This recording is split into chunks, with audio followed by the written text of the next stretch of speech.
Un saludo a todos, bienvenidos a esta sesión. Estamos acá en el marco del Scientific Exchange Program para las terapias de TAVI, coronario y denervación renal. Y estoy en estos momentos acompañados de un gran amigo, el doctor Alejandro Alcocer, quien es un cardiólogo intervencionista líder en todo lo que es la región de Latinoamérica y es oriundo de México. Trabaja en el Hospital ISSSTE 1 de octubre y es profesor titular del curso de cardiología intervencionista. Alejandro, muchas gracias por acompañarnos. Muchas gracias por la invitación, Alejandro, y por la presentación. Y con todo gusto, listos para las preguntas. Te agradezco mucho.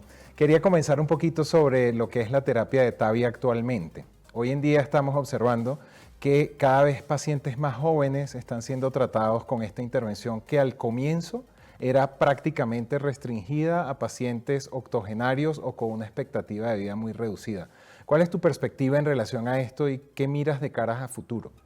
Es correcto, Alejandro. Esta es una terapia muy interesante porque ha sufrido en el devenir de los años un crecimiento brutal, diría yo. La intervención estructural ahora es prácticamente de lo que más se hace en cardiología intervencionista y TAVI es el mayor exponente de esto.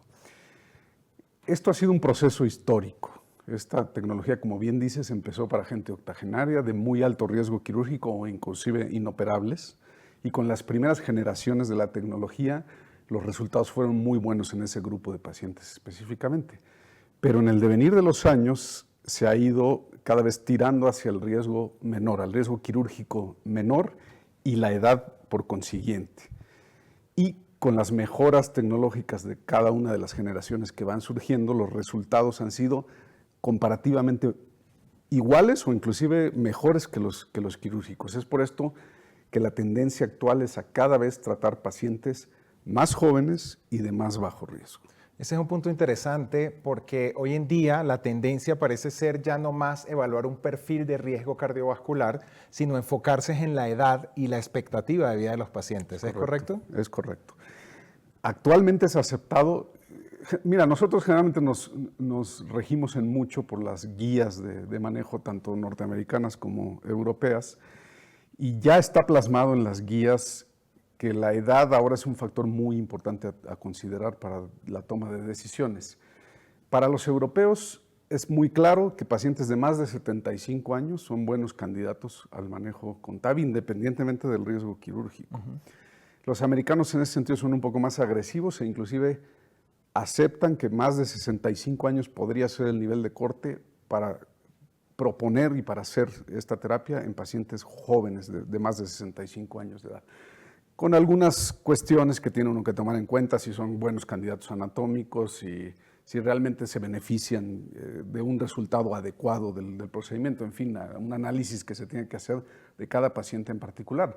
Pero es verdad que ahora la edad es uno de los factores a tomar en cuenta y ya no tanto el riesgo quirúrgico que el paciente pueda tener, porque hay evidencia actual de que inclusive en pacientes de bajo riesgo quirúrgico, los beneficios de esta terapia son adecuados para ellos, ¿no? Exactamente, y es importante entender eso porque hay una evidencia robusta y con un tiempo de seguimiento también bien importante que nos hace compararnos con el standard of care hasta ahora, que era la cirugía en ese grupo de pacientes.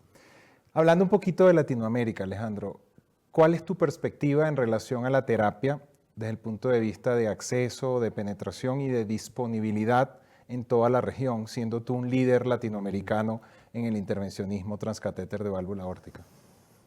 Mira, no es un secreto que Latinoamérica, esta terapia, si bien ha crecido y sigue creciendo, su comportamiento es hacia cada vez más implantes en Latinoamérica, hay limitaciones propias de la región y muchas de ellas son de índole económico.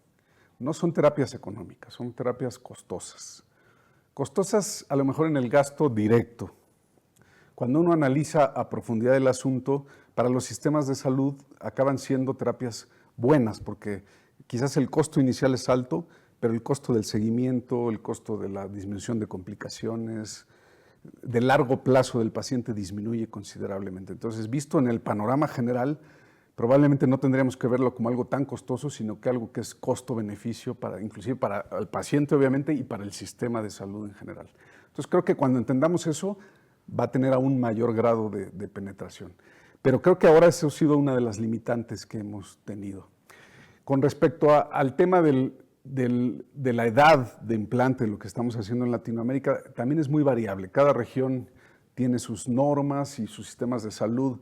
Algunos aceptan solo pacientes octogenarios, otros ya van en 75 años. Nosotros en México, en general, te diría que es aceptado un poco el lineamiento americano en ese sentido y tenemos cierta propensión a aplicar esta terapia en pacientes de más de 65 años como valor de corte.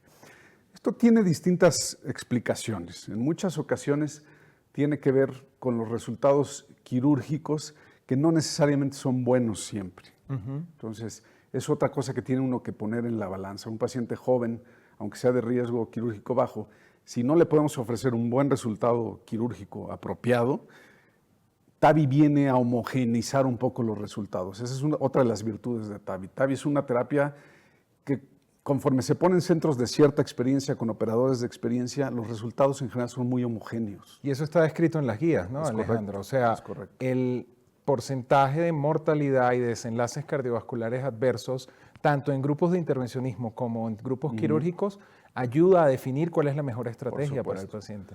Sí, sí, es un criterio que tiene que tomarse en cuenta y en Latinoamérica creo que es un factor importante a considerar. ¿Qué más quisiera uno que tener los números quirúrgicos que se pueden tener en centros de alto volumen de Estados Unidos o de Europa, donde las mortalidades quirúrgicas pues rondan, si no el cero, números muy bajos, 2, claro, 3% de mortalidad quirúrgica.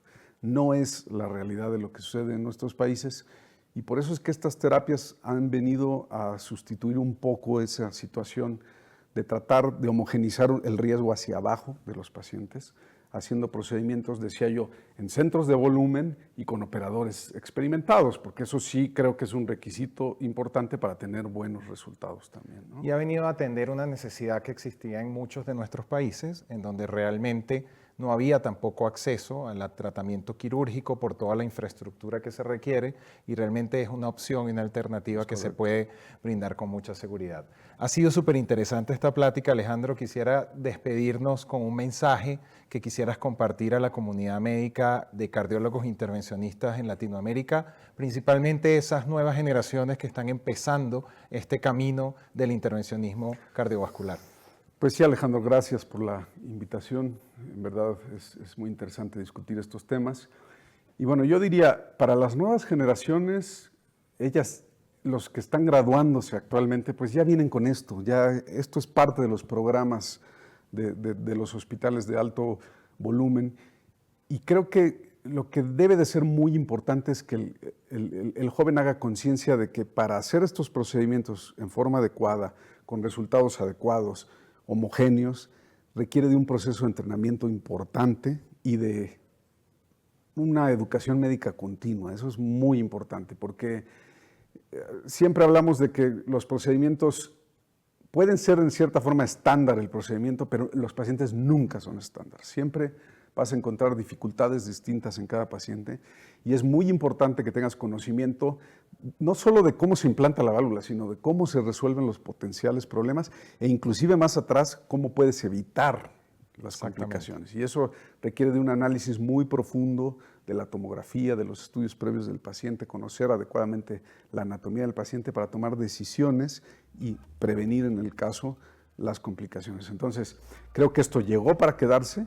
Es una tecnología muy buena, que da muy buenos resultados, pero es un compromiso para el médico cardiólogo intervencionista entrenarse adecuadamente para tratar de que esos resultados realmente fructifiquen en buenas situaciones para nuestros pacientes. Totalmente de acuerdo, excelente. Muchísimas gracias por ese consejo. Gracias a todos por su asistencia y esperamos volvernos a encontrar en una próxima oportunidad.